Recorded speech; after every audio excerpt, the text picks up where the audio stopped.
माशाअल्लाह जज़ाकुमुल्लाह। भाई वेही रहो, साथी जेके अॻियां बीठा आहियो वेही रहो।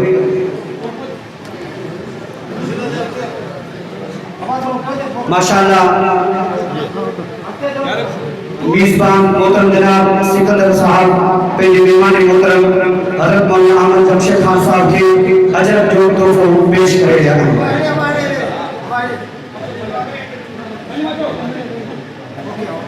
माशाअल्लाह जज़ाकुमुल्लाह। पंखा बंद कर। हाँ ये बंद करो। ठीक है साथी वेही रहन बाबा।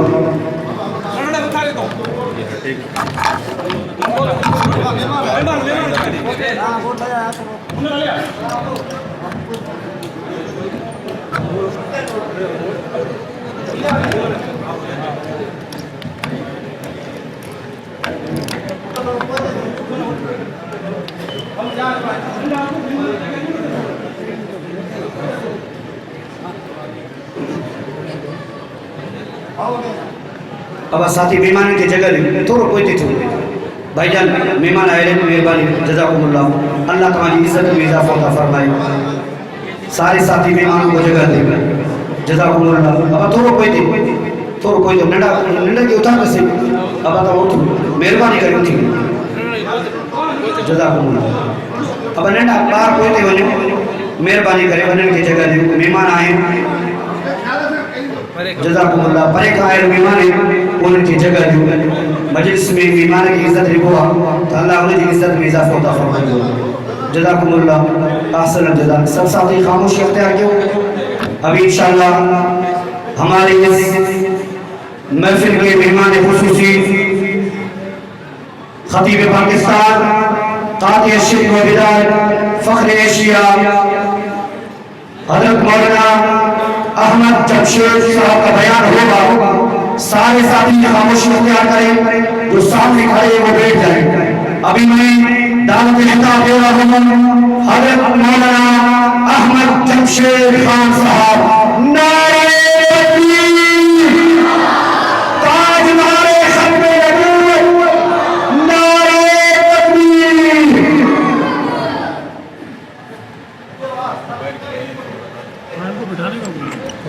अब्दुल्ला अच्छो अब्दुल्ला जगह है क्या अब्दुल्ला अच्छो दा हकते आए जगह फोन लगाई अच्छो अच्छो सॉरी ठीक जगह दे दो तेरे वठी जगह ये तो जगह थी मामा ये कराची आ रहा है कि बट बिठा नहीं ना सर करे ना बट मामा सर करे हम जगह मौके जगह थी बन जेलिया ना ना बता कराची आ सही तो सूर्य आते तो भी अपनी सरकार हो तो बाहर निकल सर करा ले दी ये तो दिया तीन पास में अच्छा अच्छा और गेट से बेटा ये तो वेरो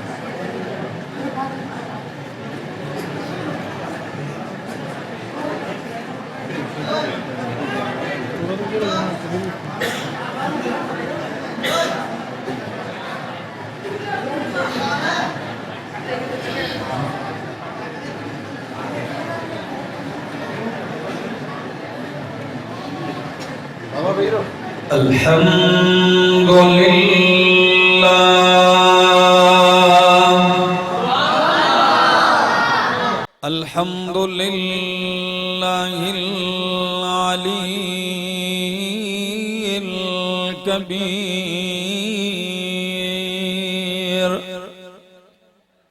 अल कबीरिल मुताल।